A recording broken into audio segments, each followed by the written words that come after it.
Holy shit, there's all sorts of smoke outside.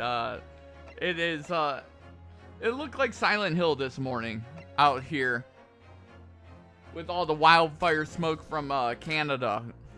It looked like Silent Hill on a. I could even tell you the names. Okay, what were they, bitch? Yes, we know that they were that there were books dropped at the scene of the crime, as you say.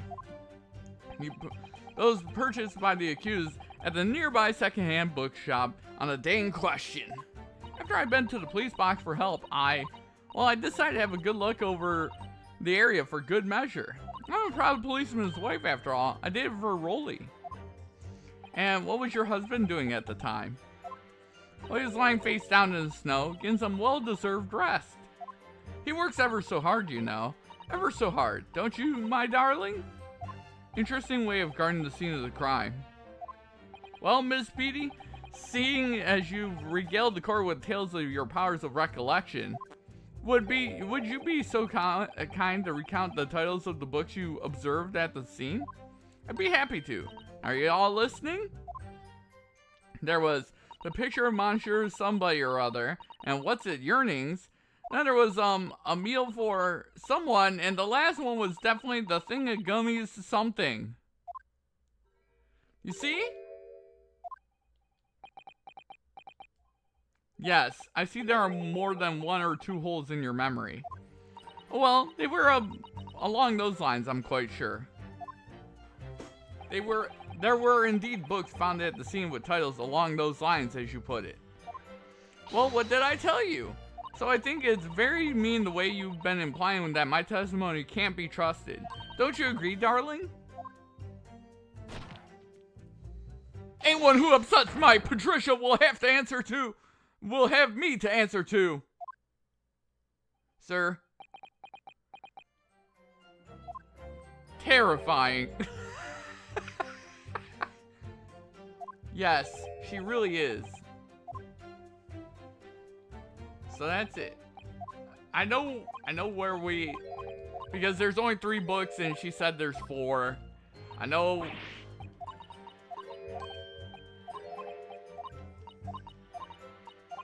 I know exactly.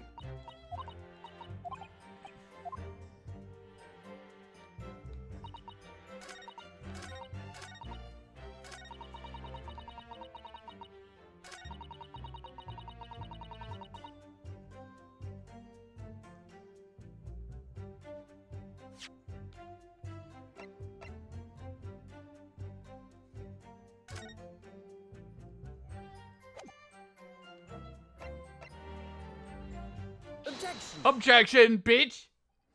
So you're saying that there were 4 books? That's right, I remember all of them.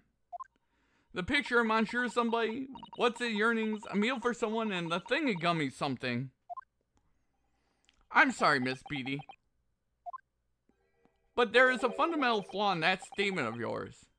Oh no, what flaw? Simply put, simply that at the scene of the crime, there were only 3 books, not 4. What? This is a receipt from the bookshop where the defendant bought his books. Your books? Yes, and it details Mr. Natsume's purchases that day. But as you can see, only 3 books are listed. Only 3? But no, that can't be. I remember seeing them. There were 4 books, I tell you. 4 dirty old books. Oh God, she's propping them up like Weekend at Bernie's. Good Lord. Oh really? Have a good look at this photographic print of the scene of the crime. As you can clearly see from this evidence as well, there are only 3 books. But I just don't believe it. I saw them there. I swear it. I saw them. That poor man. No, madame. I'm afraid your powers of observation cannot be relied upon. Urgh. So it cannot be denied that though you say it was the defendant you saw, you could very well be mistaken. Oh no! Oh no! Oh no! Oh no! No! Objection!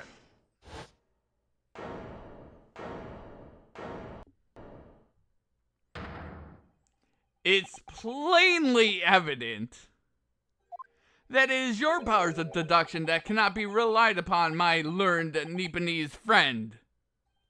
What? What cannot be denied is that these two witnesses saw the accused running from the scene. A fact that you know very well you have no hope of disproving.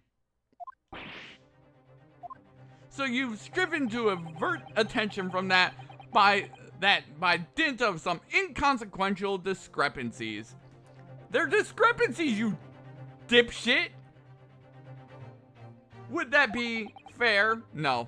No, it's not, actually. He sees right through me. But your plan has somewhat recoiled against you. What are you talking about? It's quite simple. Let me explain with a toast. To the policeman's wife and her entirely accurate testimony in every respect. Oh? You see, the matter is not up for debate. At the scene on Briar Road, a total of 4 books were most definitely found. Objection! But what about the photographic print? It only shows 3 books.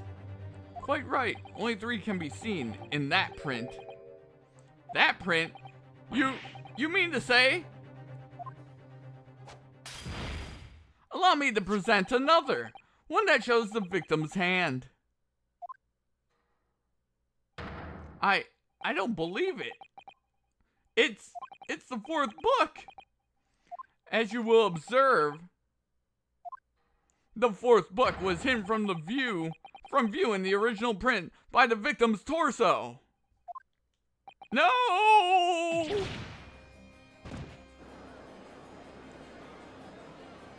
Order! There, you see, look at that. Look. Yes. It's just like I said, isn't it, my darling? Yes, sir. Patricia's always right, sir. Let us study the receipt for the books purchased by the accused on the day in question. Miss Beatty, the titles once again, if you please. Oh yes, of course. The picture of Monsieur somebody or other. The picture of Monsieur Lecoq. What's it yearnings? Canterbury yearnings? A meal for someone? A meal for Cabral, in fact. As the court has just heard, the witness remembers the book titles flawlessly, save for a few minor details. Miss Beatty's powers of recollection can only be described as exceptional. Did you hear that, Rolly? The gentleman paid me a compliment. Oh my god. What's the last title, you dipshit? Yes, sir. Flawless, sir. Patricia is flawless. But there are only 3 books on the receipt, and Miss Beatty mentioned 4. 3 is not surprising about. There's nothing surprising about that. Clearly, the 4th book is that which is shown in the photographic print. I'm sorry, counsel, but does that not seem odd? Why should the 4th book be omitted from the receipt? It's not odd at all, my lord. As the photograph clearly shows, the 4th book was found in the victim's clutches. In other words, it belongs to the victim. No, it doesn't. It's literally been on fire. It's from the apartment above. It's from up above. The victim was holding her own book? I wonder, what became of that 4th book? Obviously, it wasn't overlooked by the investigating officers at Scotland Yard. I have it here as evidence. You will submit that and the aforementioned photographic print to the court, please, counsel. My pleasure, my lord. The 2nd crime scene photograph has been entered into the court record. The 4th book has been entered into the court record. The Lion's Pride.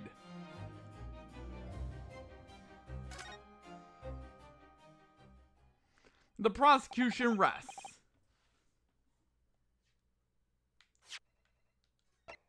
I mean, look at clearly right here is a clearly broken book right there.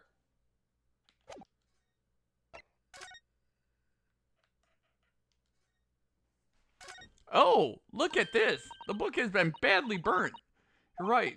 You'd never be able to read it in this state, especially not the latter pages. What a terrible waste. Judging from the scorched edges of paper, I think the damage must have occurred very recently. A book. Recently damaged by fire.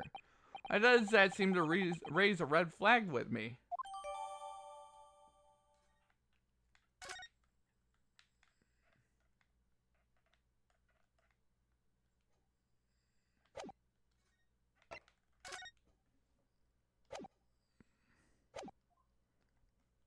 I have nothing further to add. What? You seem surprised, my learned friend, but your resistance until now has been in vain. Entertaining, yes, but futile. Is this one of the projectile books? Indeed. The spurious longer route to the accused's lodgings that you tried to establish in your summation examination, which is true, by the way. Why?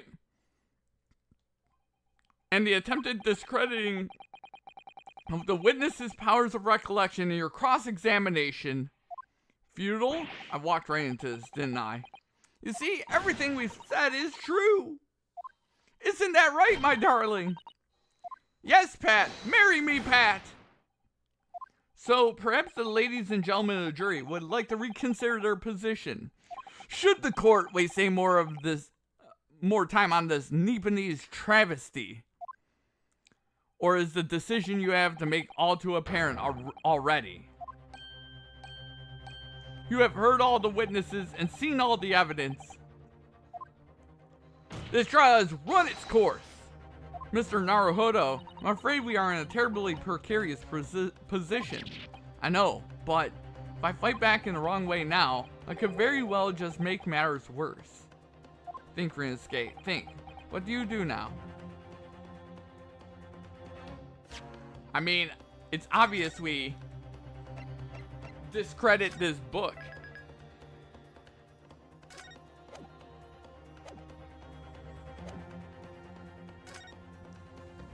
Objection.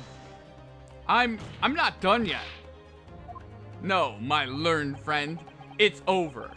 That last cross-examination was your final chance to establish a credible defense, and you failed. The die has been cast. There is no more room for debate. Well, it might be over as far as you're concerned, but, I can't think of what to say. If I may, Lord Von Zeeks, it seems somewhat boorish to close down the debate at this point. Your insignificant little Eastern Isle must be a lawless hole indeed. Throw the book at the prosecution? Yeah, the burnt book. As it falls apart, book 'em indeed. We're gonna throw the book at this man right here. For a lowly judicial assistant to have the audacity to intervene at a moment like this. Oh? I am, to my shame, still a very inexperienced lawyer. So you will have to forgive me, but I consider my assistant's advice essential and her opinions invaluable. Mr. Naruhodo?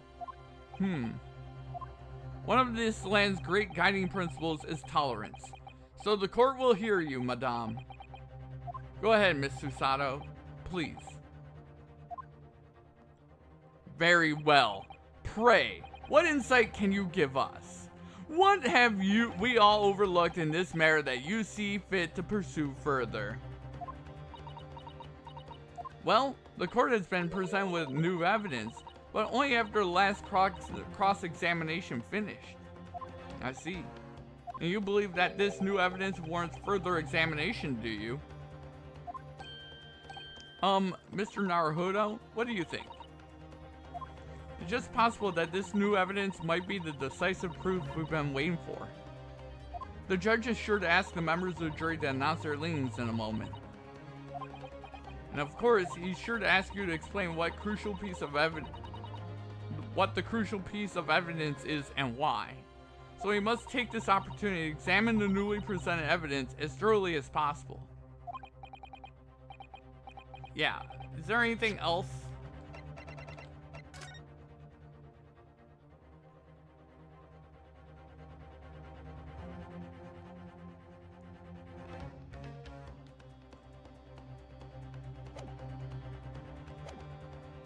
This is it. Sato-san has managed to win us one last chance here. I can't let it go to waste. The defense wishes to present evidence, my lord. Okay. I mean, obviously, I know it's this evidence, but we just gotta make sure we're saving.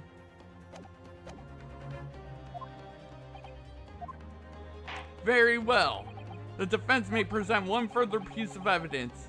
Evidence that apparently offers a profound insight into this case and has hitherto been overlooked. Take that! The evidence in question is what we can see from the newly presented photographic print of the crime scene. The fourth book, found in the victim's hand. Objection! We have already discussed the fourth book at length. Other than it being in the victim's grasp at the time of the incident, no significance has been attached to it. Pursuing the matter further would be a flagrant waste of the court's time, as you well know. Yes, I'm afraid, counsel, I must concur with the prosecution on this matter. When I afforded you this opportunity, you led the court to believe the evidence in question contained a hitherto undiscovered clue. So I must insist that you elaborate, counsel. You will identify this clue at once. Do I make myself clear? Oh, yes, my lord. It's, Mr. Naruhodo. I believe the prosecution is trying to avoid a thorough examination of the evidence, which means you may very well be on the right track. Yes, I think you might be right. So, counsel, precisely where is the vital clue to this case, which his fourth book conceals?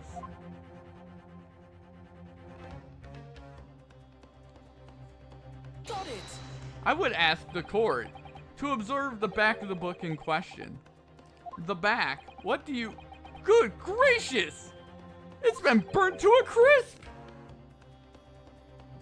So we have to ask ourselves, why was the victim clutching what is clearly an unreadable book? It is undeniably an extremely unnatural thing for her to have been doing. Oh geez. Objection! Unnatural, you say? And what of it, my Nipponese friend? Were I to concede the point, if it bears no relation to the case, there's nothing to discuss. So should you wish to assert that this fire damage is some veiled clue as to what happened that day, pray, do enlighten us all. What truth does this charred book hide?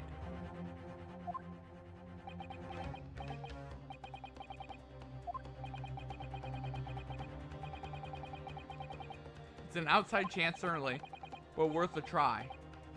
Alright, I'll explain my theory. Don't keep us waiting any longer then, counsel. Explain this theory of yours. What are you suggesting that we can ascertain from the fire damage this sorry tome has suffered?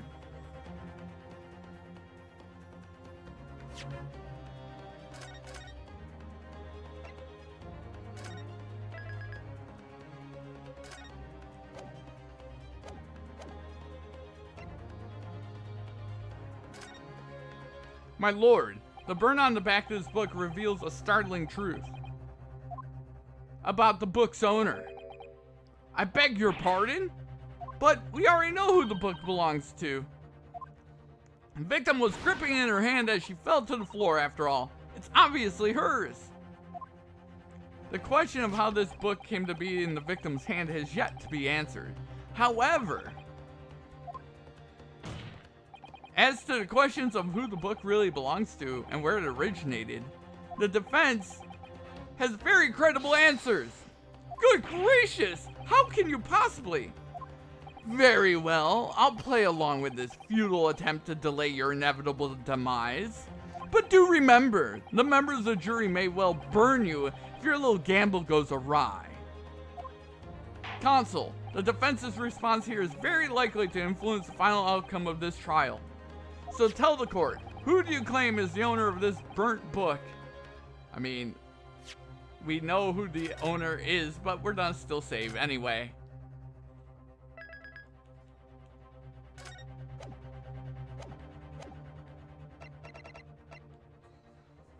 Take that! The answer is that the book belongs to the couple who own the house where the defendant has his lodgings.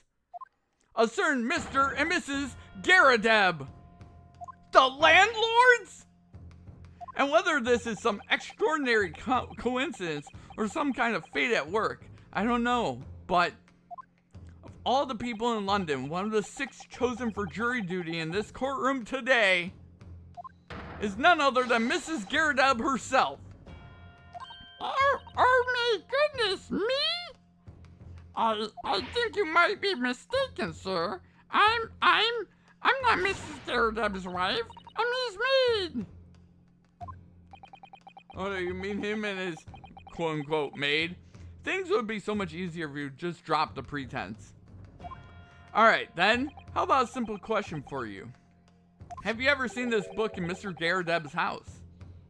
I will never presume to know all the books he keeps, sir. Objection! This is outlandish behavior. The woman is accused landlady, you say. You implicate this hardworking member of the public. You besmirch her without a shred of evidence. Your actions are unforgivable. Objection! This is not mere conjecture. The defense happens to know that on the day in question, at almost exactly the same time as the victim was stabbed in the pavement below, another incident was taking place in the room on the top floor of Mr. and Mrs. Garadeb's house. Good Lord! What sort of incident, counsel? A fire, my lord. Afraid to say it was. Happened in a blink of an eye, you know. The whole place filled with smoke. Couldn't see a bally thing. Didn't take long for the fire to spread, of course. The bally furniture started going up as well. Worst of it is, I lost my favorite book called The Lion's Pride. Oh geez, right there, GF Rex?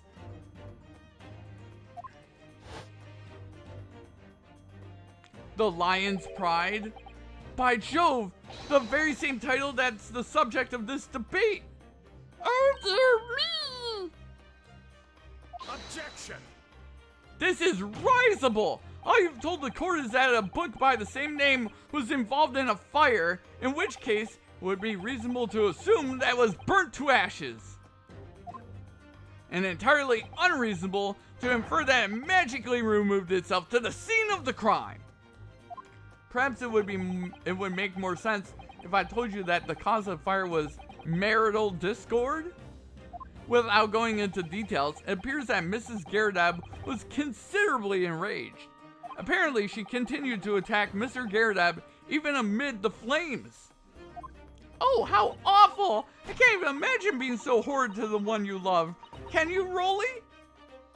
Absolutely not, sir. My Patricia would never raise a finger against me, sir. I mean, she does tug your freaking scarf. God damn. Had all my favorite novels in that case, but as soon as the fire got hold of them, that was it. Whoosh, up in smoke. And the wife started hurling things at me. There was I, back up against the window, under heavy enemy fire, incendiary books coming 10 to the dozen.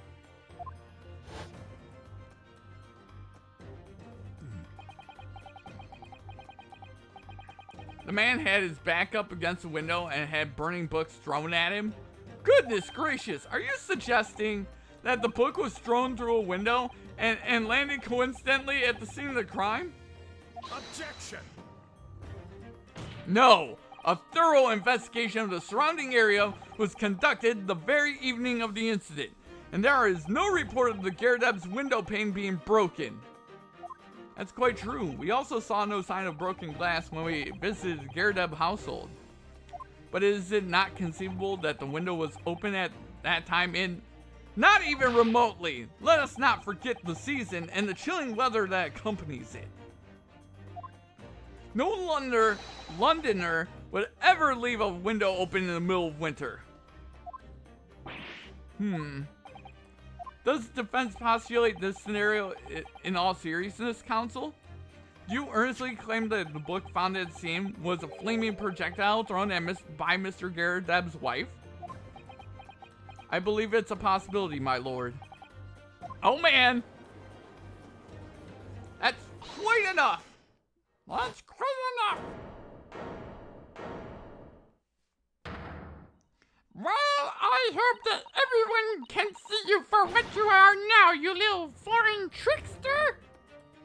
You call yourself a lawyer, but you're just a coward. A mean coward. Really? Claiming that our little tiff set the whole neighborhood alight. Honestly. Implying that I'm merely posing as maid for appearance's sake. How could you? It's nothing to do with this beastly case. Not any of it. All you've done is sully our family's name. No, I assure you not. That was never my intention. Dragging an upstanding citizen's name through the mud simply to divert attention from your failing defense. I should box your ears. That's what I should do. It's utterly unforgivable. Oh God. Too right. Oh, here we go. How long have we sat here now? Listen to this Neepany spout out his fancy foreign theories. But think about it. At the end of the day, the only person who could possibly have stabbed the victim is that little hunchback with a mustache. And he ran away from the scene too. I do declare you're right. It's true. Yes? What did I tell you? Makes sense to me. Sorry? What's that?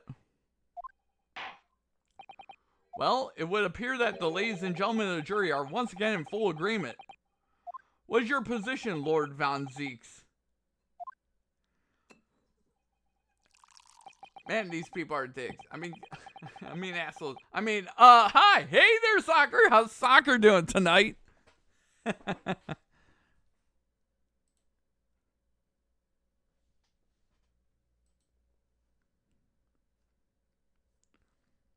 In truth, my lord, I feel that these have been unnecessarily protracted proceedings, but then one must always exercise patience in order to savor the best vintage. No, wait! The mystery of the fourth book still hasn't been... If books are your predilection, my learned friend, study them on your own time.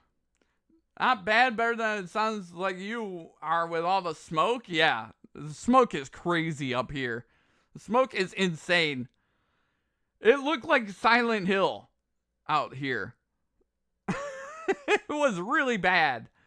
Like, you could smell the fire. And it's way up in Canada, and you could smell the fire. I seen it look like fog, yeah.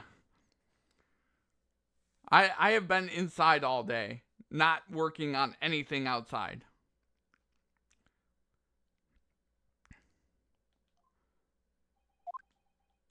How stupid are these people, by the way?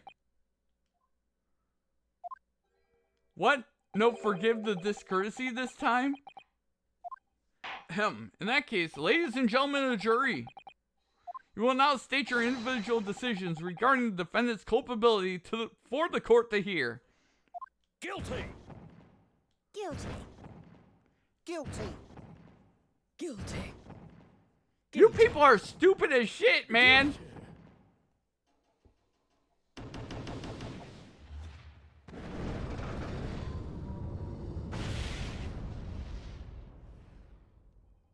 Thank you for that unambiguous response. That's twice now. It's over. Mr. Naruhodo, don't give up. Miss Susato, have you forgotten? Bail isn't over yet. You're not suggesting. Of course, the defense has the right to another summation examination at this point. You can still convince the jurors to change their minds. You have one more chance. My lord, the defense asked to exercise his right to a summation examination. You believe you still have tricks up your sleeve. I don't intend to trick anybody. I intend to uncover the truth. This is no time to be downcast. As long as there's a chance, I have to stay strong and determined.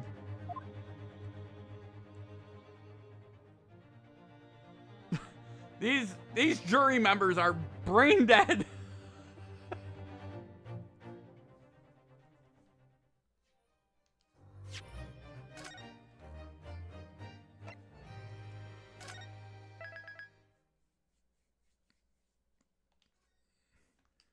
All right, I'll be right back. I need to get some water. I'll be right back.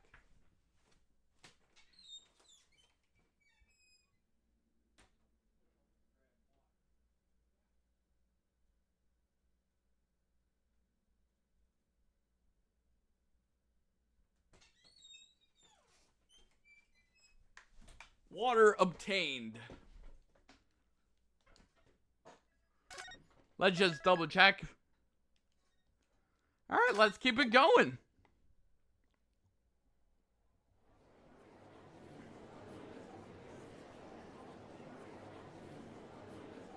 I've considered the defense counsel's request for a further summation examination of the jury.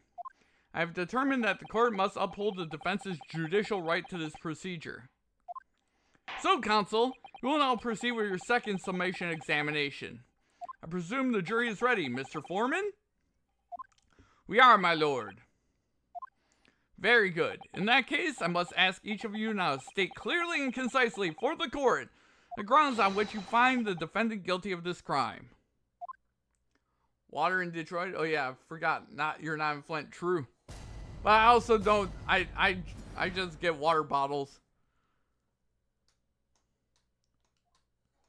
The accused left behind evidence at the scene, didn't he?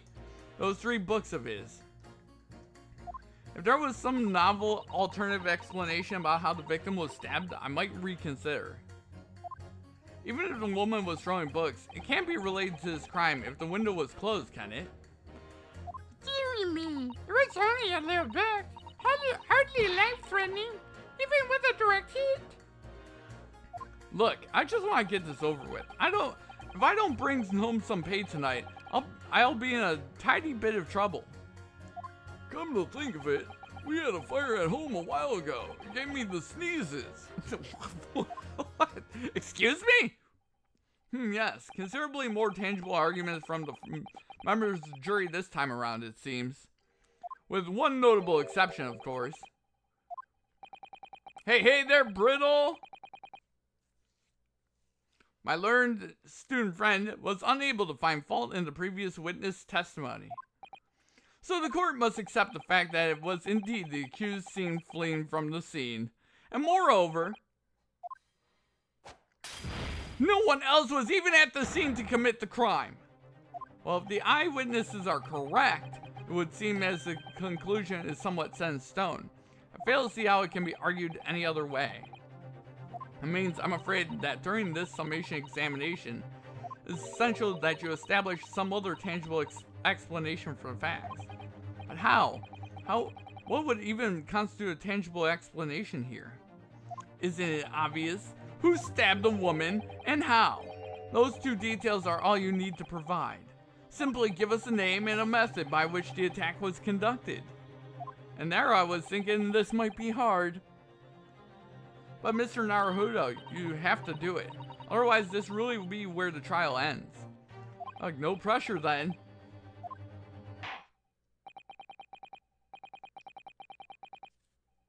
I presume you're prepared, counsel. Oh yes, my lord.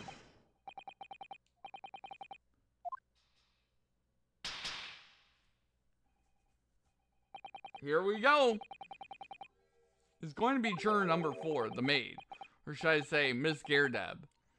We have a book that disappeared from the Gerdeb's house on the evening of the incident, and a 4th book found in the victim's hand. There must be a way to link the 2. Yes, that's what we have to find. Using every technique I've learned in my short career so far, whatever it takes. Don't forget to keep an eye on Miss Gerdeb and how she reacts, even to the things other people say. Ooh. Okay. Defense's rebuttal. Alright, here we go. Let's Let's save this. This is getting good. Hold it! But as we know, there were 4 books, not 3. What difference does it make? There's every possibility that the 4th book, in fact, belongs to the defendant's landlord. Yes, that's the part I have a problem with. Sorry? Well, at the point the woman was stabbed, the landlord fellow was at home, wasn't he? Enjoying a fiery scrap with his wife or something, you said. That's exactly how I put it, no. Well, anyway, the point is, the fellow and his wife were somewhere else when it happened.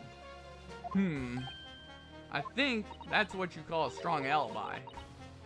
So it couldn't have been the landlord who did it, which only leaves the Nepalese fellow. Honestly, I can't see what all the palaver's about. It's a done deal, isn't it? I suppose it is, since I've nothing witty left to say.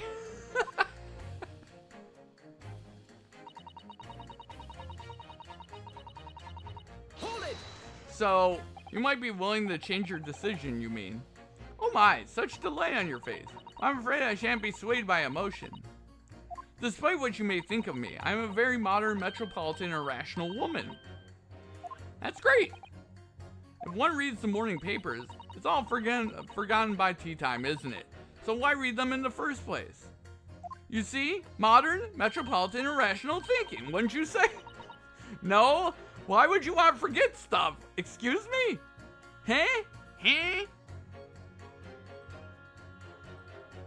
Sounded... Huh? Goddamn, I got Dracula flow on my brain now, goddamn it. And not at all extreme. As I see it, an overwhelmingly suspicious Japanese man has been implicated by overwhelmingly strong testimony. So despite 1 or 2 minor puzzlements, I do declare that the man is overwhelmingly guilty. Modern, metropolitan, and rational logic, wouldn't you say? You say that again. Goddamn. Overwhelmingly. But us modern gals are always delighted to embrace new fads, you know. So I'd be only too happy to consider an exciting new theory if you could come up with one. I'd be happy to do that too, if only I could. Let's do our very best not to disappoint the modern and metropolitan young lady. Right, I'm glad you omitted rational there. Ignorance is bliss, I guess, indeed. She's like, I don't care about anything in the world. I'll just forget about it. I mean, I think that's very common nowadays. Very common nowadays. As long as it's not happening to me, I don't give 2 fucks. Is basically the modern equivalent to that. And then when it happens to you, then it's everyone's problem.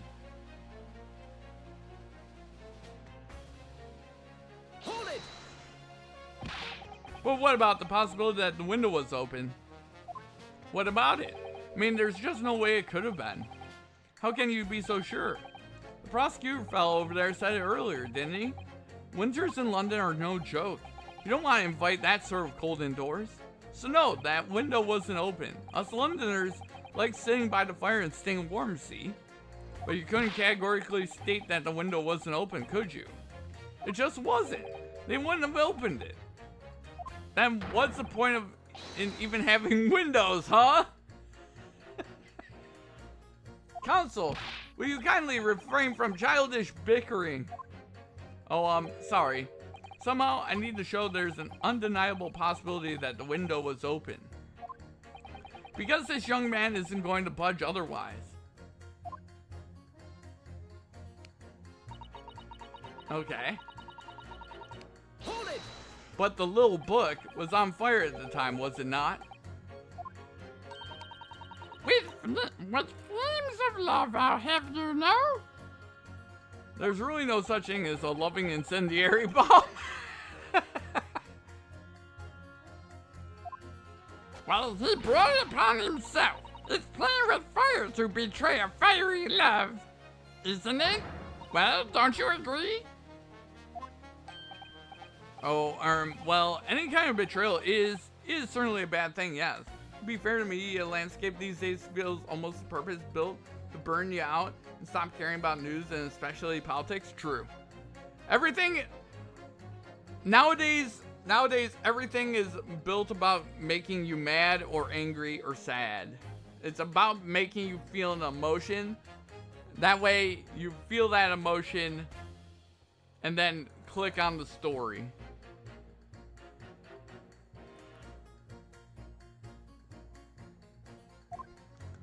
But I think the argument might have arisen out of your misunderstandings, Mrs. Gerdeb.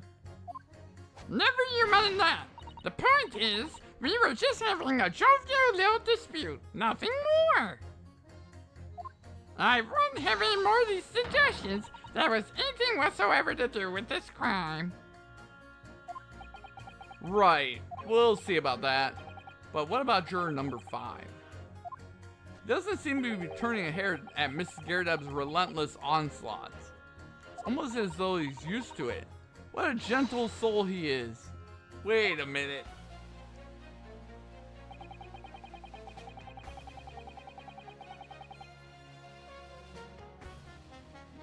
Yep, and once you don't want to deal with it anymore, you stop caring at all. Yep. Which is why I never check it. True. Hold it! I just look at everything and know that it's designed to make me upset in one way, shape, or form. You just want to get this over with. How can you sit there and say something like that? A man's future is at stake here. Well, him and me both then, like I said before. What? I told you already, I'm a day laborer, aren't I? If I don't bring home some Reddies with me tonight, you'll find me floating face down in the Thames tomorrow morning. What? You heard me. My missus isn't one to mess about. You know, she can be fierce, believe you me. Another shining example of marital bliss then. A situation like this cropped up the other day. It was, well, do you know, it's funny, but I can't quite remember.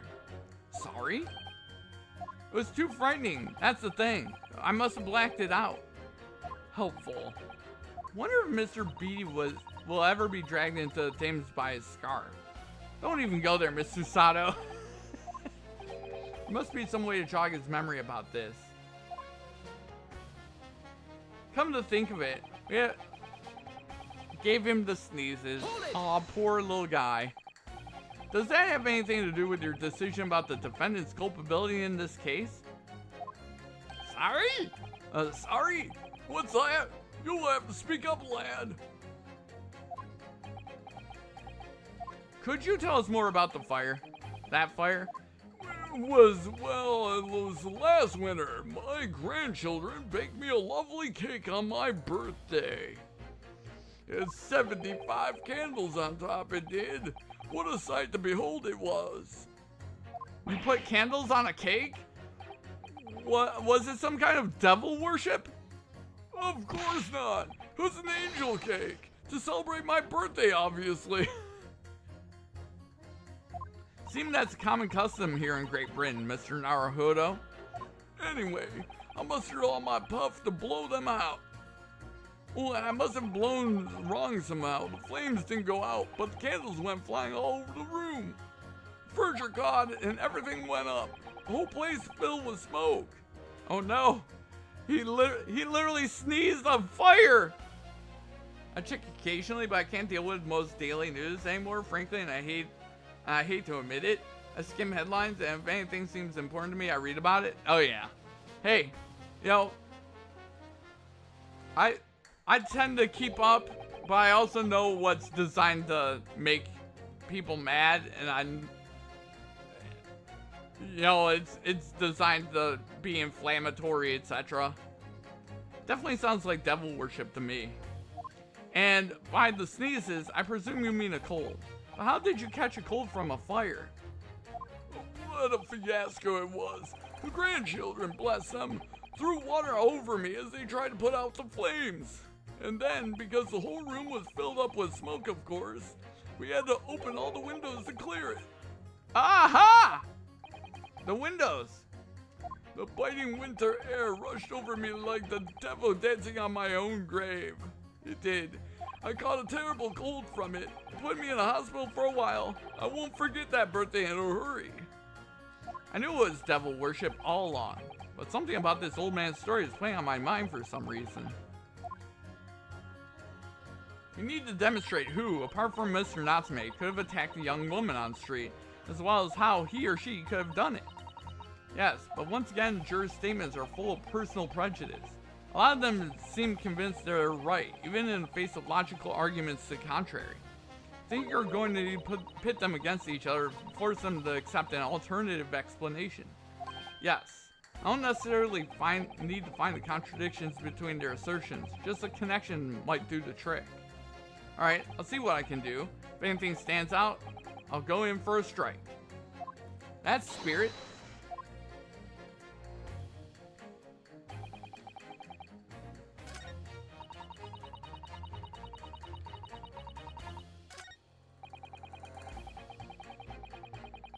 Okay.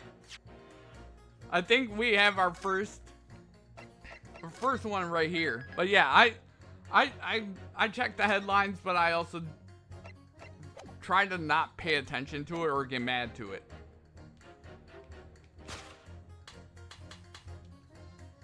Objection! The two jurors' statements clearly contradict one another. They do? How exactly, counsel? Don't point at me again! I told you it wasn't me! What's that you say? Speak up, lad, speak up! Juror number 3, do you see? Oh, me? See what, sir? Did you hear juror number 6's account of his birthday celebrations last year? It seems despite being a Londoner, he once opened his window in the middle of winter. Well, yes, of course, because it was an emergency. I mean, obviously, if the room was filled with smoke from a fire, then you'd be mad not to open the... Oh. Exactly. On the day in question, at the time of the incident, there was a fire in the Garadab household. And Mr. Garadab had the following to say about it. The whole place filled with smoke. Oh, my. What do you have? Juror number 4, do you have something to say about that? Mrs. Garadab. Oh, dear me! What is the meaning of this? How dare you imply that I'm hiding who I really am? It's imperative that you confirm something for the court. So please, it's time to drop the pretense now. What is it? When the fire started in your house that day, did you or your husband open the window? What? I beg your pardon. What are you insinuating? The room would have been thick with smoke after the carpet and the bookcase caught fire as they did. In a situation like that, it's inconceivable that you wouldn't have opened the window. And what if we did? Oh, alright then. Yes, you're right. My husband was frantically trying to open the window, which can't have been easy since I continue to give him a justly deserved book battering. Small details like the cut to the walking animation add to a lot of the feel of this game, in my opinion. Oh yeah. It gives it that feel like he's pacing up and down and actually cross-examining the jurors. It really does. I agreed there, Brittle. Even though your house was on fire? Oh, you never stop throwing until your anger subsides. It would be terribly bad for the nerves to do otherwise. Of course, I should have realized. That's a significant step forward, Mr. Naruhodo. We managed to establish the window was open. We simply must have that added to Miss Garadab's formal statement.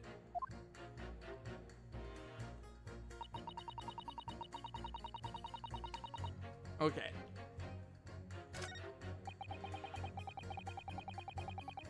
Now, I want to do this. Objection! Hold it!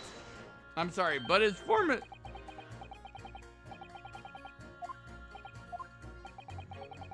And there's no Wait a minute! Oh, okay.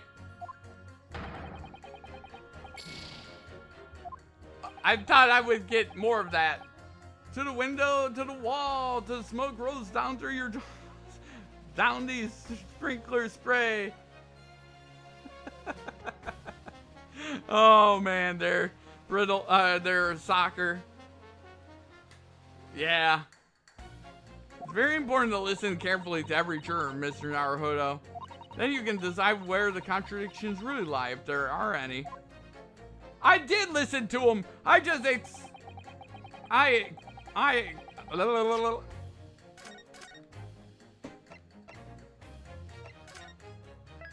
thought that I needed to do it again. But no, I didn't need to do it again.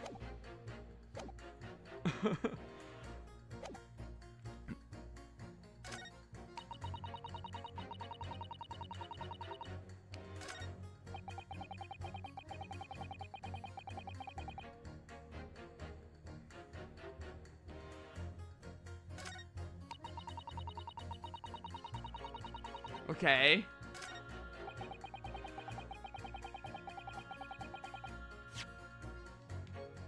I'm gonna go after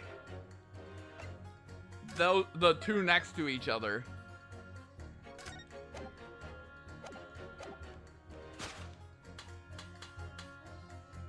Objection.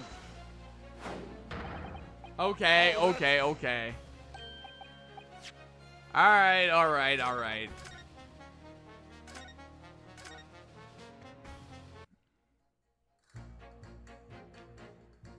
If there was some...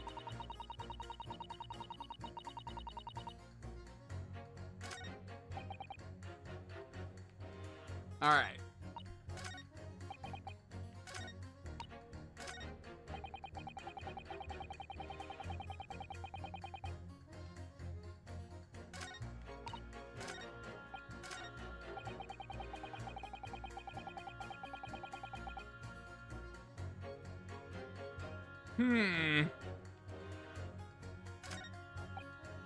Okay, I think we start pressing them again.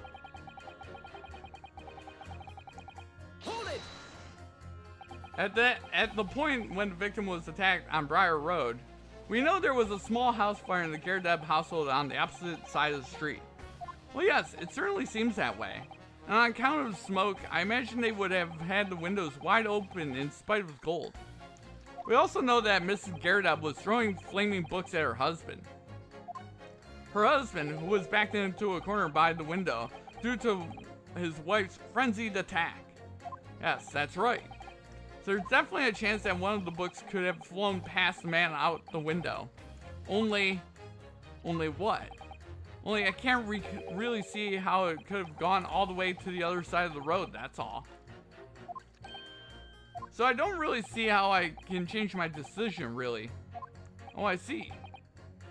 That wasn't enough? What is it going to take to persuade these people? True. What is it going to take? Hold it! The fourth book was found at the scene of crime and shows very obvious signs of fire damage. And the title of the book is The Lion's Pride. The same title, in fact, as the book that Mr. Gerdeb told us that he'd been reading. Well, I really couldn't say. On the day in question, did you or did you not throw at your husband the copy of The Lion's Pride that he had been reading? I did. It was the first thing I could lay my hands on, so I hurled it straight at him. Now you come to mention it, yes. He was rather enjoying reading it, you're right. Why did you not reveal this information to the court from the outset? Besides, because I couldn't, you insolent little man. I didn't remember, and I also didn't remember to do this voice for her. At times, like that, you pick up and know what and throw whatever you can lay your hands on, as well you know. I really don't. I barely noticed I was throwing a book. Much. Oh, hello. Excuse me. What is it, juror number 5? You know something? I remembered what it was. That memory I'd blocked out. Ah. I was listening to what this granny was saying. Brought it all flooding back. Who are you calling a granny, you cheeky devil? I'm Mrs. Garleb, or the maid, I'll have you know. The man doesn't even flinch. Please tell me that's not because he's being hit all the time. It was about 2 weeks ago now. I just got back home after work like. I put my hand in my pocket for the wages I just earned that day. I nearly died. There was a hole. Every last penny had dropped out. Oh dear, what a disaster. You haven't heard half of it, boy. Oh? The wife was cutting up some chicken at the time. I could hardly get the words out, but I told her straight. I've lost a day's wages, love. Next thing I knew, the blade was whistling past my ear.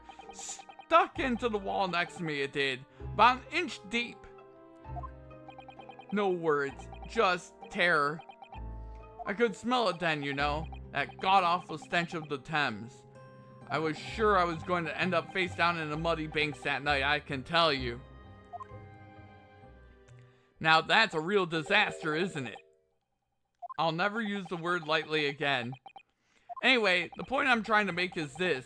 When women lose their rag, they'll throw anything at you. Knives, hatchets, hammers, you name it. Oh God! Mr. Naruhodo, you mustn't think that all women are so short-tempered and unrefined. No, I wasn't thinking that. Throwing household objects at people is, well, it's so uncivilized. At least attack with honor, using a bow or the like. What? Attack? Who are you going to attack? Never mind. Anyway, this man's words could be rather significant, I think. Alright, we'll come back to the bow and arrow thing later if I dare.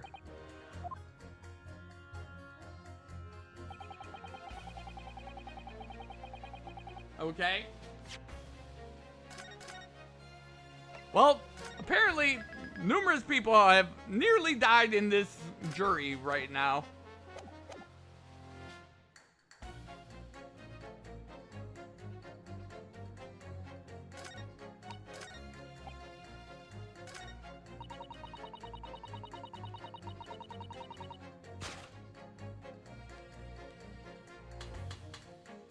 Bada boom, bada bing!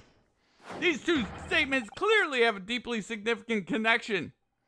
Good grief, you mean they don't contradict each other? Explain console at once. Juror number 2, do you think perhaps that this could be one such novel alternative? My, whatever do you mean? An alternative explanation as to how the victim was stabbed in the back? What are you talking about? We've demonstrated that the 4th book, The Lion's Pride, that was found at the scene of the crime, originated in Mr. Garadeb's room at the top floor of his house. Therefore, it's equally possible that some other object besides the book could have found its way from the Garadeb household to the street below. Eh? What's that now? After all, Mrs. Garadeb could have thrown any number of different objects at her husband. Isn't that right, juror number 4? What are you insinuating now, you little beanpole? I'm beginning to think that ever since the true origins of this book came to light, perhaps she's had a feeling this might be what happened. Now you listen here, you Eastern Gala. As the foreman of this jury, I demand a straight answer. You give us this yarn about some other object making its way out of the house. But what? What was it? I'm really taking a big gamble here. That was a bold accusation to make, but I haven't any real evidence to back it up. But I'm certain, at the very least, that this warrants further investigation. Alright, Mr. Foreman, I'll try to explain the defense's theory. The other object that found its way to the Garadeb household to the scene of the crime was, of course, the knife.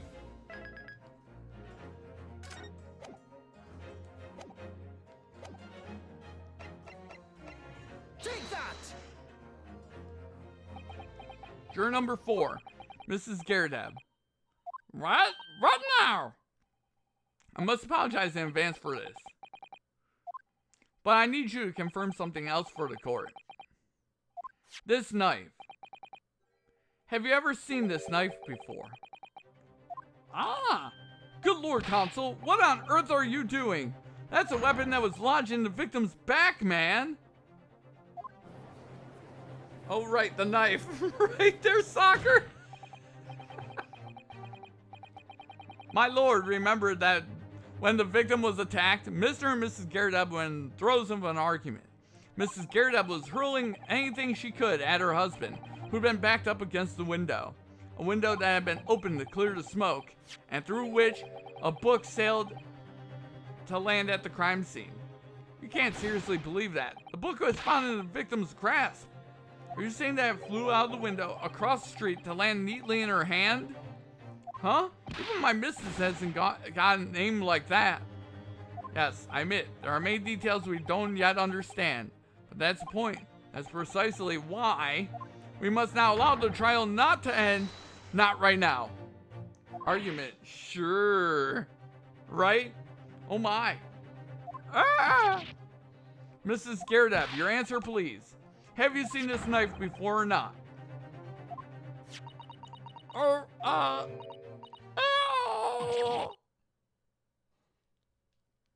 And she passed out. My lord, I wish to change my decision. I'm a woman of my word after all. Thank you, madame. Yes, I agree.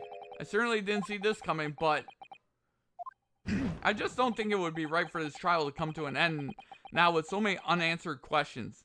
Mr. Foreman? I'd have to agree. Not that I think the granny didn't mind. Yes, you know what? I'm not quite happy about this at the moment either. All together now, ladies and gents. The old man's like, yo. The old man's like, yo, I'm just sitting here. He's like, I'll play Santa Claus every year. It's a good gig. We did it? Oh, congratulations, Mr. Naruhodo. So, as a result of the defense's summation examination, a number of jurors' leanings have changed. 2 jurors called guilty, against 4 now calling innocent. Accordingly, the opinion of this court is divided, and its trial will continue.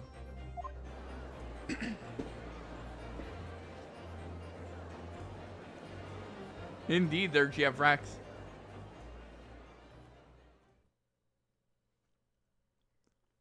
Now then, Lord Van Zeeks, how does the prosecution wish to proceed?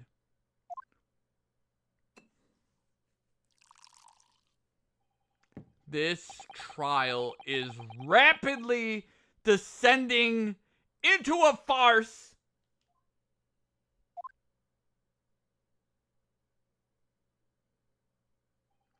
Like a corked wine, the first few sips are bitter enough. But what follows is so repugnant, it's good for nothing save the gutter. If I may, Lord Von Zeeks, the defense has just put forward a credible alternative explanation for what happened. Credible? Is that your considered opinion, Mr. Foreman? The defense's argument is a joke to which I barely know how to respond. But let me start by insisting that you must all familiarize yourselves better with the relative positions of those places being discussed. What do you mean by that? What's this angle this time? It should already be more than apparent that between the crime scene and the Gerdeb household runs a rather wide street, Briar Road. Which means that the distance from the Gerdeb's house to the crime scene is some, yes, 15 yards.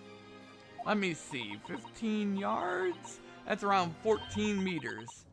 14 meters? Oh, that's a little farther than I imagined.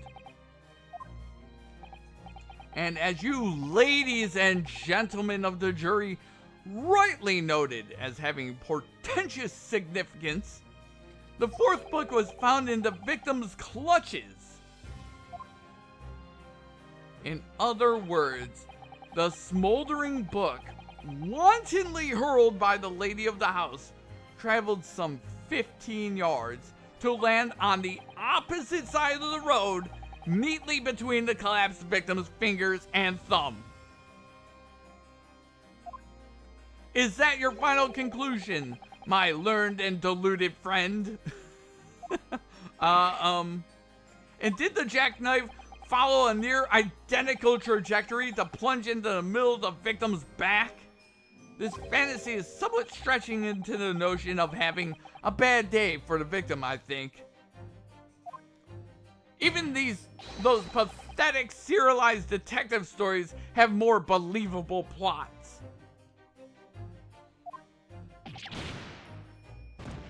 I like how he also looks like he gets shot every time he gets attacked. Goldberg threw the jackknife? True. And he beat everybody until he didn't. And then WCW just died.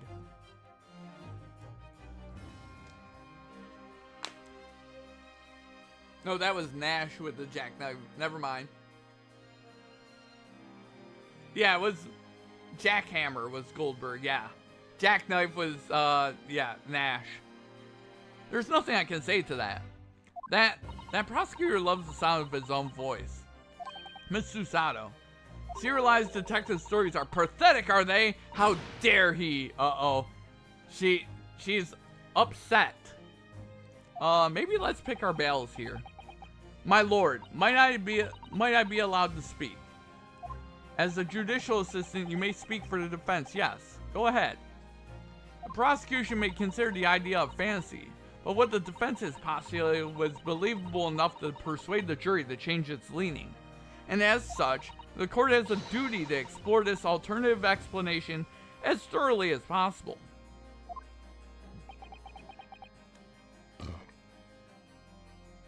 Jackknife power. Oh, there goes my.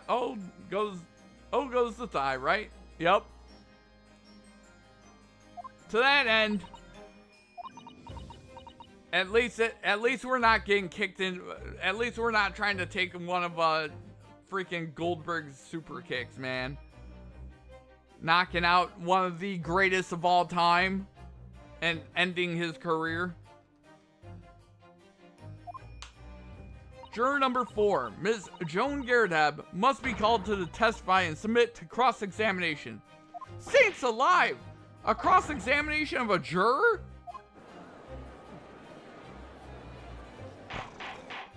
Order! Well, this is highly irregular. It's unprecedented for a member of the jury to be summoned to the witness stand. Objection! And unnecessary. Lord Van Zeeks? There are already witnesses in the stand whose testimony the defense may further cross-examine. If my learned friend's farcical theory has any truth in it, then both a burning book and a jackknife must have flown through the sky before the couple's eyes. We must assume they would be able to testify accordingly. What say you, witnesses?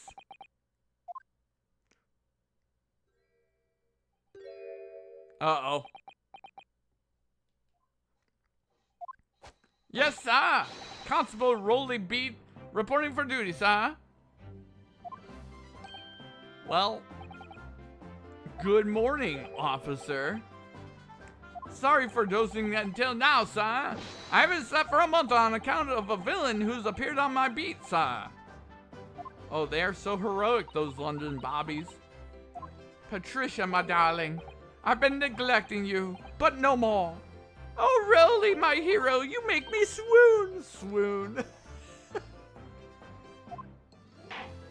Very well. I hereby reject the defense's request. Oh? And order the witnesses and stand to testify again. State forthwith before the court any details pertaining to the defense's alternative explanation of events. Yes, sir.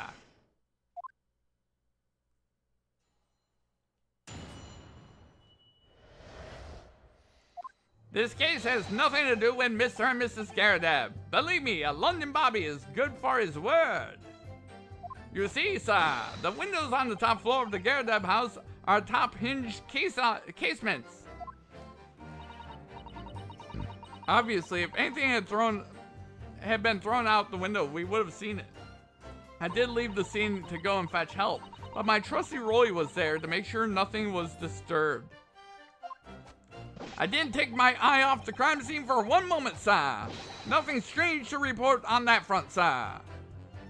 But you were literally face down in the snow.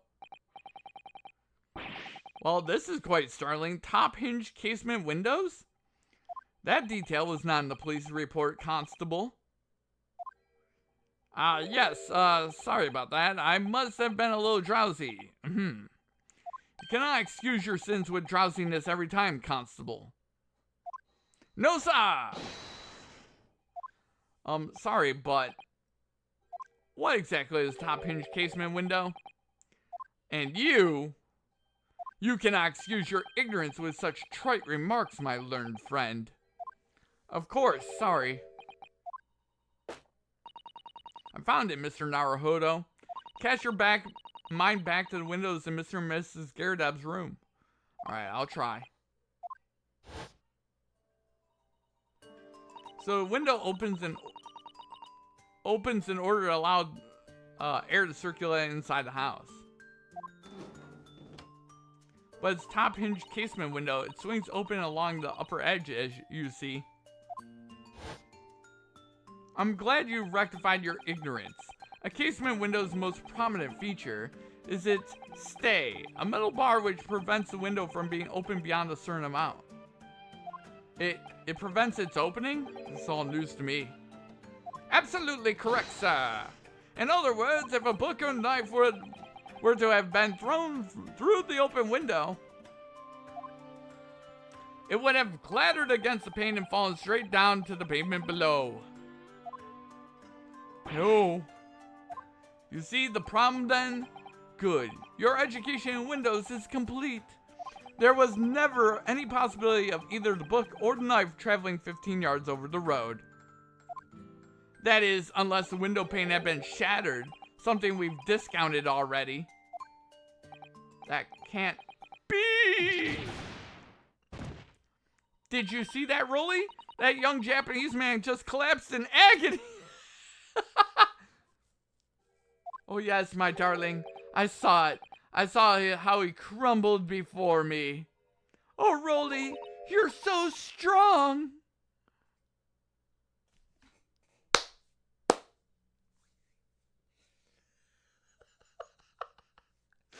Oh my god, I love this game. I love it. How is this happening? I haven't even started a cross-examination yet. Alright, my argument's been destroyed. Consul, if you could drag yourself upright again. Court awaits your cross-examination. My lord. Oh good, another desperate situation.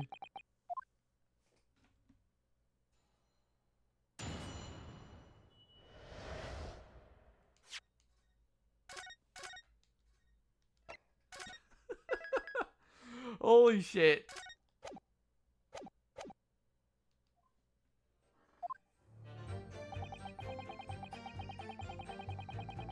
Hold it! I want to look at the court record really fast.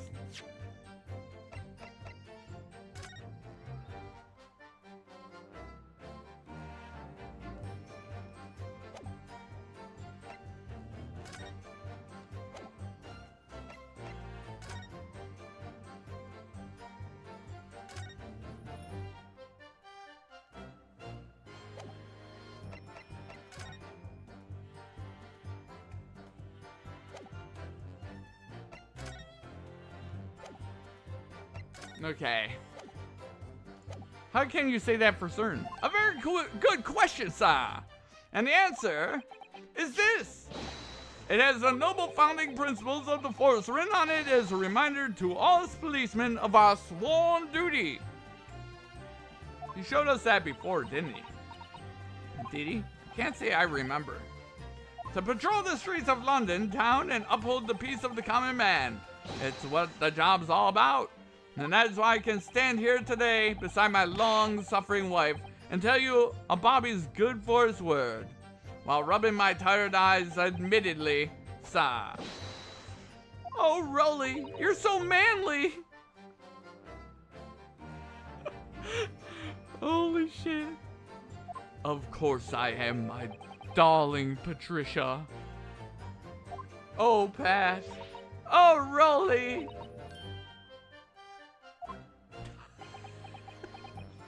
No, none of this is what I meant. I meant, how can you say for certain that this case has nothing to do with Mr. and Mrs. Garadeb? Ah, I see, sir. You should have said so earlier, sir. Yes, well, so could you answer the question? That was a waste of time then. Absolutely, sir. I will answer it to the fullest of my abilities, sir. That's a surprising reason. There's a surprising reason why Mr. and Mrs. Garadeb's domestic dispute can't be related to the case. But before I get into that, sir, just one thing. Yes? I'd very much like you and all your countrymen to understand the great British institution of Scotland Yard. So I'll help you take back some tales of us London Bobbies and how we uphold our guiding principles. I wasn't planning on going back just yet. I'm only just arrived here. So to that end, sir, I'd be happy to lend you my warrant card for your perusal. But I must warn you, you won't be able to get through it without shedding a few tears. Thank you. I'll try.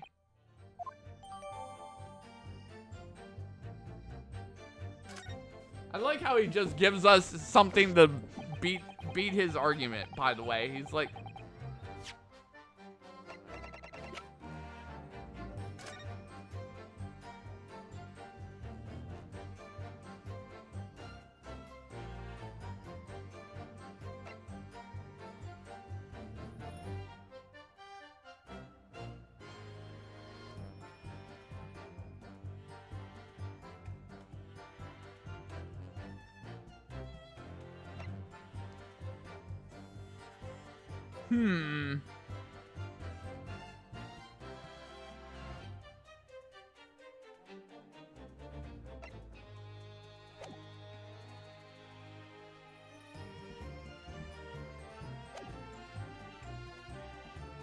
Wow, look at...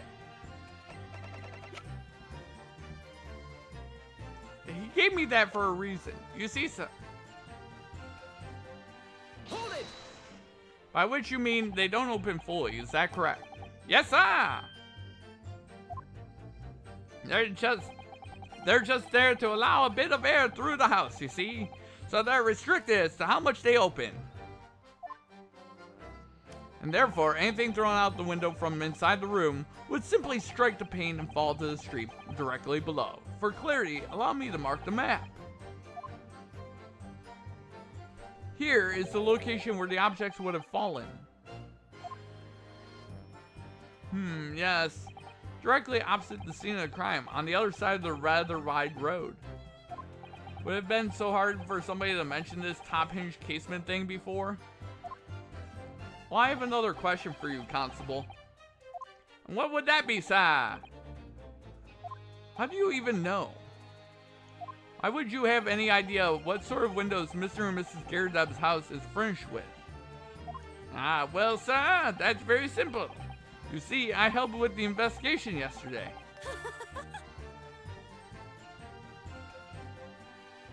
Excuse me. Uh-oh. Do you have something to add, Miss Beatty? Sorry? You look, well, delighted. Is there some particular reason for that? Oh, it's just remembering, that's all. We really were so lucky. Lucky? What do you mean? Well, of course, I feel terrible for that poor woman who was attacked. Don't misunderstand me, please. But we were just so lucky it didn't happen on Rolly's beat. It's so close, you see. Oh, I hadn't realized. Oh yes, that street, Briar Road, that's the boundary between Rolly's Beat and the next one. Isn't that right, my love? Uh-oh. Constable Beat.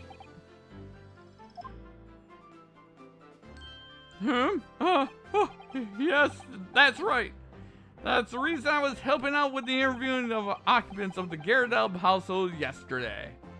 Their house is on my beat, you see, sir. That really was cutting it close then. Constable, I wonder if you could clarify something. If the Gyaradelb household is on your beat, does that mean that the pavement next to it is as well? Outside Mr. Gyaradelb's house? Yes, ma'am. That pavement is on the side of the road is part of my beat. I see. I was unaware of that. Just think, if the woman had been attacked just on the other side of Briar Road, we would never have been able to go for that meal to celebrate our wedding anniversary. But that's the life of Bobby after all. Wait a minute. He was... Extraordinary people are Bobbies, tirelessly watching out for the benefit of all Londoners. Do you know what I think? I think it was the good Lord's way of rewarding my Rolly for all of his hard work. Don't you think so, my darling? That must be it, Pat, my love. That must be it. I think perhaps we should make sure we have that information officially on record.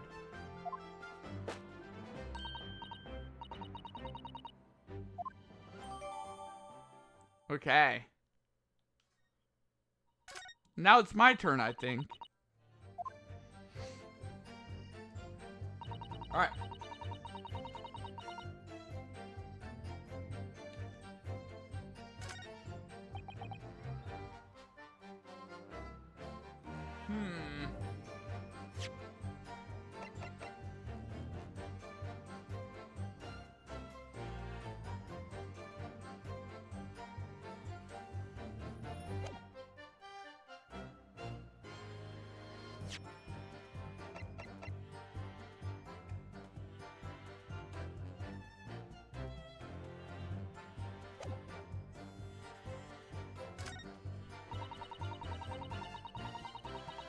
Okay, let's read this. But according to my notes here, the sun had gone down already and was dark.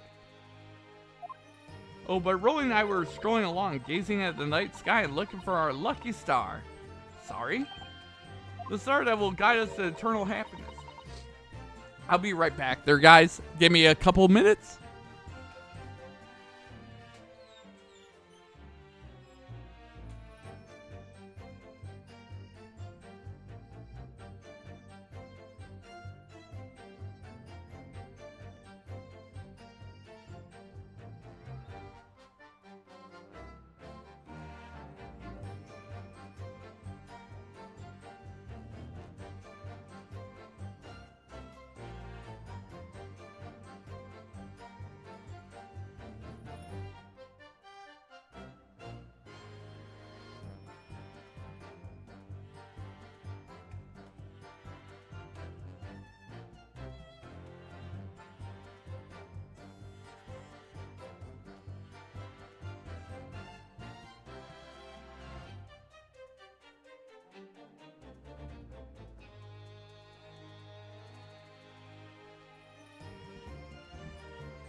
Alright, back I am.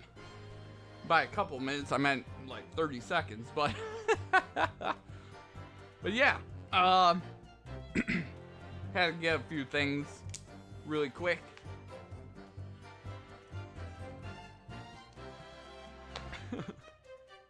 Because I just had a sudden brainwave. I was like, oh shit. I left I left a few things open. I wanted to go shut them. All right. The star that will guide us to eternal happiness. Can it guide you to an answer to the question? If a flaming book had cut across the sky in front of us, it would have lit up like a shooting star. If I'd seen the shooting star, I would have made a wish upon it. Let Rolly be an inspector, I would have said, 3 times at least. Of course, with the smog and everything, we couldn't actually see any stars.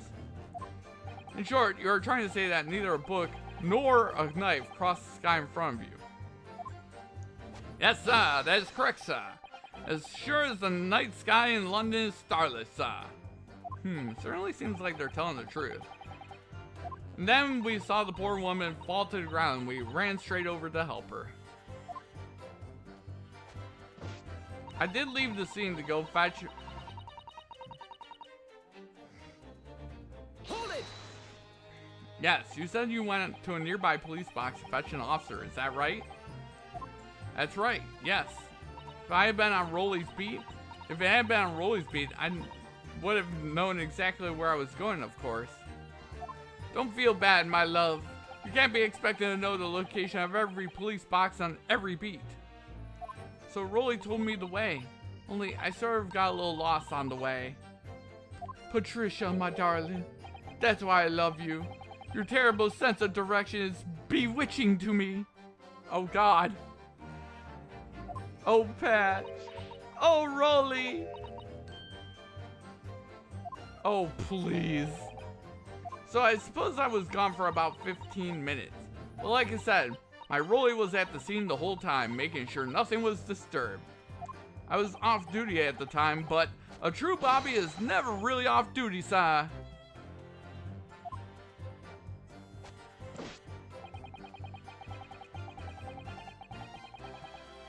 Okay. Hold it! Nothing to report.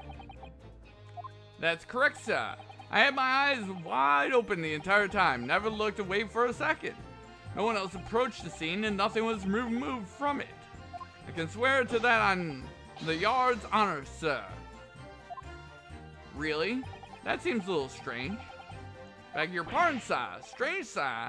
Seems altogether regular to me. This burnt copy of the Lion's Pride was originally in the Garadeb household, so the question remains, how did it find its way into the hand of the victim? Can you shed any light on that, seeing as you were at the scene of the crime the entire time? Aha! Could be a different copy, sir. One that just happened to be burnt as well? Even if that were possible, why would the victim have been gripping a book like that in her hand? As we can see from this photographic print, she had a bag over her shoulder. Well, sir, that book was in the lady's hand from the moment we arrived at the scene. Is that so? There's something about this statement that's not sitting right with me. The two mysteries of how that knife ended up in her back and how the book ended up in her hand. There must be some common thread between them. Can I ask you something? Please, Mr. Lawyer, sir? Oh, yes, of course. What is it? You're doubting us, aren't you? I can tell. What? I wasn't really, what's she doing? Please, just because I'm a woman doesn't make my testimony any less valuable. You might just see me as the wife of a policeman, but I'm a woman of my word, I am. I really don't remember ever suggesting I doubted you. No excuses. I don't want to hear it. My voice will be heard. My lord, you will let me speak, won't you? Yes, Miss Beat. I will allow you to supplant your testimony if you so desire. Sometimes the path of least resistance is the sage one. That was a very loud mutter. I heard that. That Japanese man thinks a policeman's wife's word counts for nothing, does he? Well, watch out, sir. I might let you get away with something like that, but my Rolly won't. Duly noted, Miss Beat. Please, I humbly ask you to continue. What could she possibly be about to say, I wonder? Uh-oh. I know what I saw. My eyes never let me down. My sense of direction is a little off sometimes, though. Hold it! Ms. Beat, no one's questioning what you've told us. I saw it, I did. That evening, I saw it clearly. That little Eastern man with the whiskers and the funny curved back, slinking away from the scene. And I know what I didn't see as well. I didn't see any flaming books or knives flying through the sky. All very clear. You also mentioned something about having a poor sense of direction. Oh yes, well, that's a little embarrassing really. I've always ended up in at a very wrong place when I've made arrangements to meet Rolly. He gets ever so cross.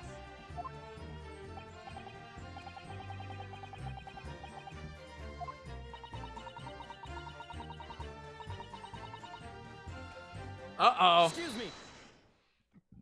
Constable Beat, is there a problem?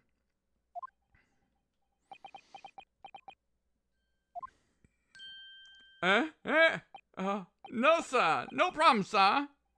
Did your wife's remark just now bring something to mind, perhaps? Oh, well, in a way, sir. Yes, sir. I was just remembered that same thing happened that evening is all. You mean Miss Beat lost her way on the night of the incident? Well, you see, I sent her off to find a police box in the next beat over from mine.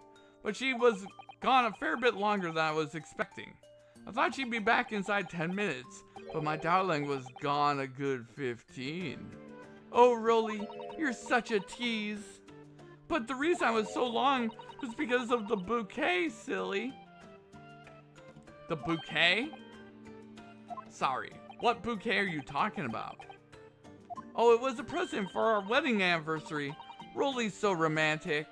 He saved up for it with farthings and halfpennies he found in the gutter while doing his rounds. Yes, how romantic. I've forgotten all about it until just now. Had you, my darling? Ah! Oh yes. But that was just between us. No talking about it to anyone else, darling. You have to promise. Really? Oh. What was that all about? Constable Beat looked obviously troubled during that exchange.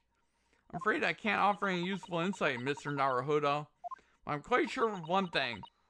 We have to ask Miss Beat about the bouquet. Miss Beat, the bouquet you just mentioned. I'd like you to add details about it to your testimony, please. Oh, really? Yes, I'd love to.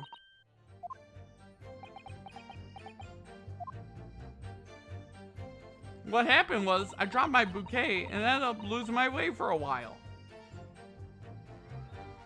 Okay, we're going crazy. Hold it! You mean you dropped the bouquet at the scene of the crime? Yes, that's right. Oh, I was so upset. When we ran over and saw it was a woman with a knife in her back, I was so shocked I dropped the bouquet Rolly gave me. It was in a dark spot where the streetlights weren't casting any light, so I didn't notice at first. And then you went to the police box and reported to the policeman whose beat it was on. Yes, I came back to the scene together with the other constable, you see. That's when I spotted my bouquet again. But the funny thing was, when I went to pick it up, it was nowhere near the victim's body at all. In case you need reminding, Miss Beat, the victim is not deceased. I was all flustered for a moment before I heard a voice calling me from the other side of the road. Your husband, presumably. That's right, silly me. I'd gone over to the wrong side of the street. Although, I'm going to blame the bouquet this time. I can't think how it got there. I really can't. So bouquet somehow moved from one side of Briar's Road to the opposite. Curious indeed. Isn't it? But the worst of it is, I forgot to pick up the bouquet again when we left the scene. That beautiful rose Rolly bought me with that change from the gutter he spent so long collecting. By bouquet, do you perhaps mean this sorry solitary rose? Oh, yes, that's it! That's a bouquet Rolly bought me for our anniversary with old bits of change he found in the gutter. Maybe just call it a rose. Tell us, Lord Van Zieks, where did you come by that flower? According to the report by a police officer in charge of the crime scene investigation, it was found on the edge of the pavement in front of the Garadeb household. In front of the Garadeb's house? Although it wasn't noticed until the morning, as it lay where the street lamps cast no light. It was believed to be of no relevance to the case, since it was found on the opposite side of the thoroughfare. Oh, thank you, sir. Thank you. Can I have it back now, please? No, I think for good measure, this rose should be added to the court record as evidence. Oh? Into the court record. But it's a symbol of our love. I want it back after a trial. Do you hear me? I want it back.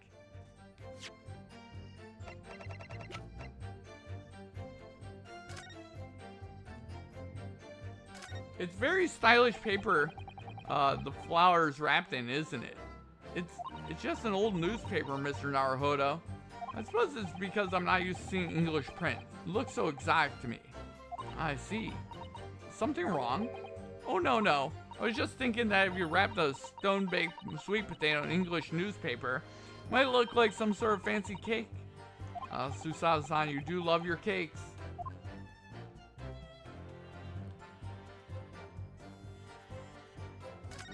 English rose. Such a beautiful flower. This is a rose, is it? Never seen one before. Do you not take an interest in flowers, Mr. Naruhodo? I wouldn't say that exactly, but I do know 3 types at least. Gosh, 3? Yeah, plum blossom, peach blossom, and cherry blossom. Perhaps you should consider branching out. Learning some that aren't fruit tree based, for example. God damn.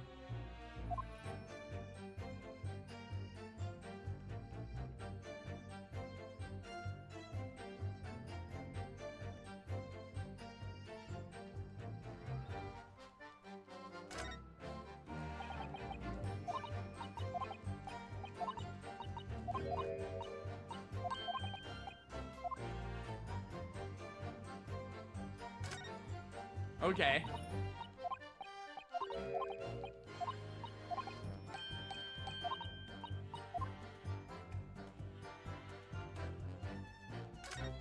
Okay, nothing else.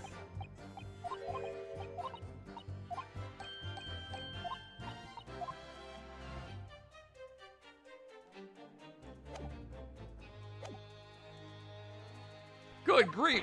Rest assured that I will do my very best not to forget, Miss Beat.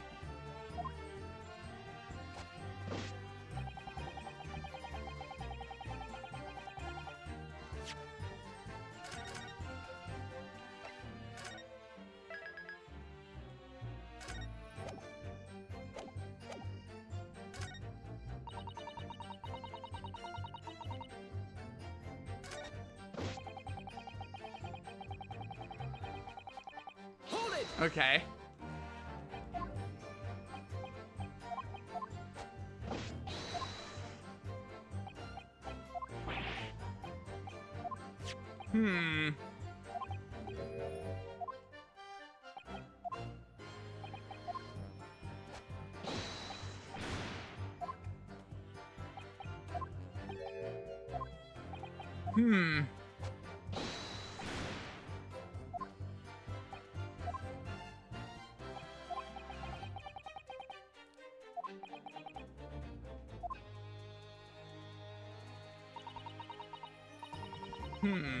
The whole idea has been troubling me all along, but I do believe I'm starting to get a picture of what really happened here now. The 4th book that had no business being at the scene of the crime made me sure that Mrs. Garadeb was hiding something from us. but it's becoming increasingly clear that someone else has been hiding something from us as well. I think I may have already been armed. I think I may be already armed with everything I need to strike a decisive blow here. This time, it's going to expose the whole truth about this mysterious affair.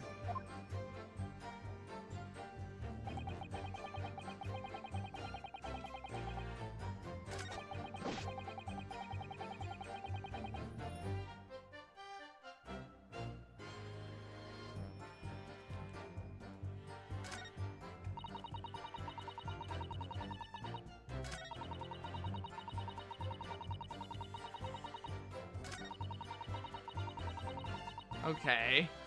I think it's this statement right here.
Okay, nothing in the photograph.